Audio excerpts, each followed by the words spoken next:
I've been doing. I've been getting books. I went yesterday, actually, and I got 2 to read to Gina Lisa, and I read to her every night. Hello, hello. When we walked in, we saw all these materials in the decks, and then Susan was telling us we'll make a baby book today for our babies. I was excited because I never did that before. I never did a book before. Here are some tiny little board books I brought along to give you some ideas. Here's Playing, where there's one example, one word. Just simple stuff. I'm not asking you to do anything hard, and I am asking you to have some fun. I'm calling these luggage tag books. When they're completely plain, they look like this, and you can design anything your imagination can come up with. I have magazines and scissors. I have glue sticks and tape. I have crayons. I have magic markers in different thicknesses. And I've got some stickers. Using simple crafts and basic story structures, the teen mothers are proud to create personalized books for their babies. For number 1, I'm going to put One Little Amanda. One Little Amanda? That's very good. For some participants, this is an alternate avenue into the realm of books. Or you may have to just draw them, because you've got some, my magazines may not have the things that you're looking for. art. Apple trees. A for ants. Ants. A is for... My book was of colors. I like colors. My baby. The first thing she sees is colors. Things are colorful, like clashes. By investing their energy in this gift for their baby, their appreciation of books increases. Excellent. So good. So good. Oh, you did 2 at once? I'm using it like 2. Oh, right, as a measure. And then you can keep it in the diaper bag, and you always have something to read to your baby. Having a book at the ready for reading or playing can be a lifesaver. I'm doing book of colors. This is yellow. It's like a owl shape. Here, there's that one. This is purple. Purple fish. Some... This is blue. This is one book in the collection that will definitely be read. 7 happy books. 1, 2, 3, 4, 5, 6, 7. Amanda. A visit from a published author often closes the program. It celebrates books and writers, a group which now includes the mothers. If you are writing, or if you're taking notes, or if you're keeping like a scrapbook, if you're keeping a journal, I find that if you write about things you know, like about your family and friends, that first of all, you're closer to them, you enjoy them more yourself, and so that's where my stories tend to come from. Pat Cummings traces her storytelling back to the drawings she made as a child. This author came in. She was very nice. She's very creative. She did this picture in the board. It was a ballerina with a big skirt, and inside the skirt she drew in a moon, like a sky setting. And then I would remember at the very end, she has to have arms. Now this isn't a piece of paper, but I guarantee you, if I had a big piece of paper, I would have just kept going and going and going and going. Her arms would never stop. They just kept going. You know why? I didn't know how to draw hands. And she brought in her materials and how she does the book. I never seen that before. How everything, the way she changes it, and a new idea comes in and she has to change it, and I like that. This was Just Us Women. This was one of the first books that I did. This is my niece Kia, who's on the cover. She told me the only reason anybody reads this book is because she's on the cover. But what I was concerned about in this book was using a technique I hadn't tried before. If you look at this, the girl is saying, we're going to take this trip, and my aunt is forgetful, so I have to pack an extra map.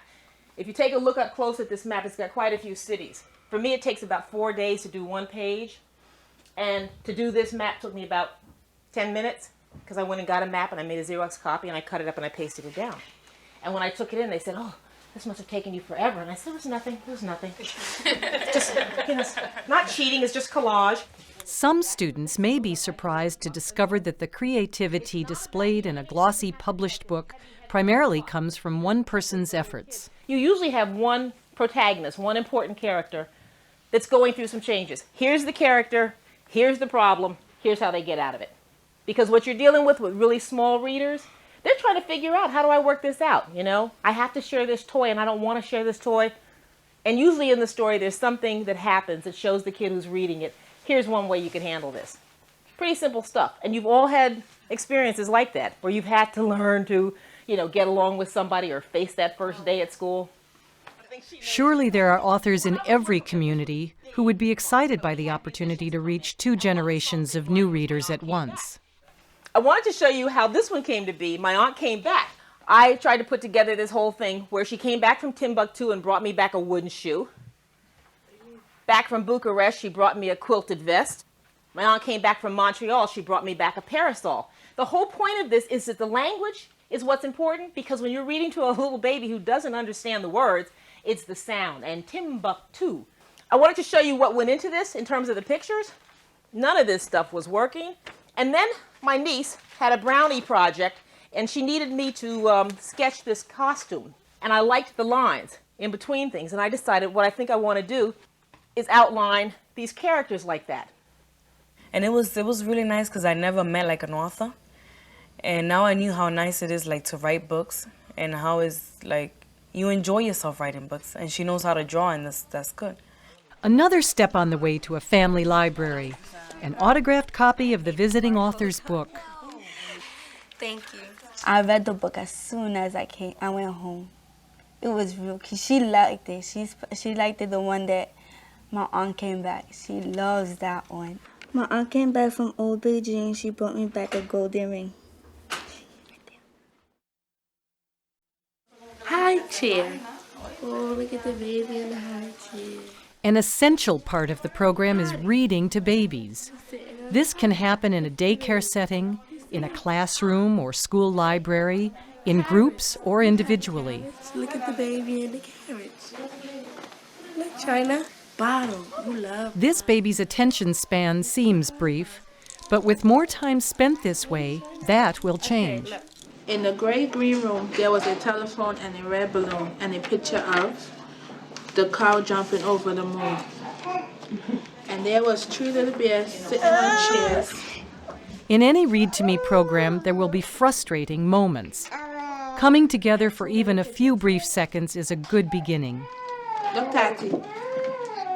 Good night, kittens. Good night, mittens. See the mittens? See the kittens? Yes, he wants to race. He wants to chase. From here to there and every place. Giving the baby something to hold allows the mother to keep control of the book. Even though the baby is not paying strict attention, it is clear that he is relaxed and taking in something of the experience. This shared time is valuable to both of them. My daddy and I do things together. We paint. Interventions during practice point out ways of making the relationship easier. What do you think she's pointing to? Just any old thing, or? Well, I think she thinks it's there. She's trying to, yeah. So let her touch it for a minute, if you want to go to the next page or that page. Yeah, no. Just let her reach for it, see what happens. She talking? She is talking. So she's telling you what she sees? Perhaps? Huh? Is that the start? Could be the start. Look, Mama. Amanda, look, the truck. Look, Mama, truck. This baby's raspberries, bubbles, and noises clearly show she's on the road to language. Yeah. Look, a horn, a drum, a xylophone. Look, a teddy bear. Look, Mommy, the rabbit. Look, Mama, look. Look, rabbit. My sister ate 8 worms. She ate those worms with all them germs. And 7 pillow walls. 6. How do you think she's doing with this book? I don't know. She just want to grab it. So this might be maybe a little bit too old for her to read every single word, maybe. It's probably too much for her. But she's actually looking at things, though, isn't she? I was thinking that if she's getting a little bit restless with reading every word, if you point to something that you see attracts her attention, like these eyes and the piece and the hat. Yeah, then you're following her, and you'll be able to get back to the story when she's a little bit more used to it. The baby's owls came out their house and sat on the tree and waited. see the tree and the owls. This young baby is already participating in the reading as best he can. And here she came. Soft and silent, she swooped down through the trees to Percy, Sarah, and Bill. Mommy, they cried, and they flapped and danced, and they bounced up and down on their branch. Even though he is not in the mother's lap, they are linked by language, and finally by a tender finger perch. Oh, think a lot. I knew it, said Sarah. I knew it, said Percy. I love my mommy, said Bill. See, that was the end. It is important to keep in touch with the baby while reading. Follow the baby's lead. She ate some snakes. She ate one here. We thought she'll throw up then and there. Read to Me is a simple, face-to-face, down-to-earth program. Over the years, with this tiny nudge, many teen parents have incorporated this crucial new habit into their lives. Reading to their babies has become an integral and important part of raising their children. When I read to mine, it's mostly at night because it's like a bedtime story. It's time for me and her. I read my baby a book, but it's always at nighttime, before she goes to sleep, after I do my homework, the dishes, the cooking, everything. She'll look up at me. I love the way she looks up at me. I like when she looks at me, like with that smile and with her eyes, like very loving. But I like to read to her. I love reading to her now. Before I couldn't stand reading. It was like, damn, it was boring.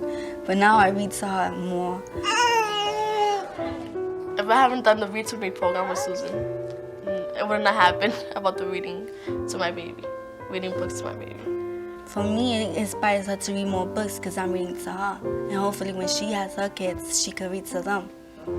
My sister Doris got a brand new lunchbox. I need a lunchbox too. But Mommy said no lunchbox until I start school. Right, Marcel? No lunchbox until I start school. Last week, Daddy bought us new shoes. Brown school shoes for Doris, black sneakers with yellow laces for me. Read to me, Mommy,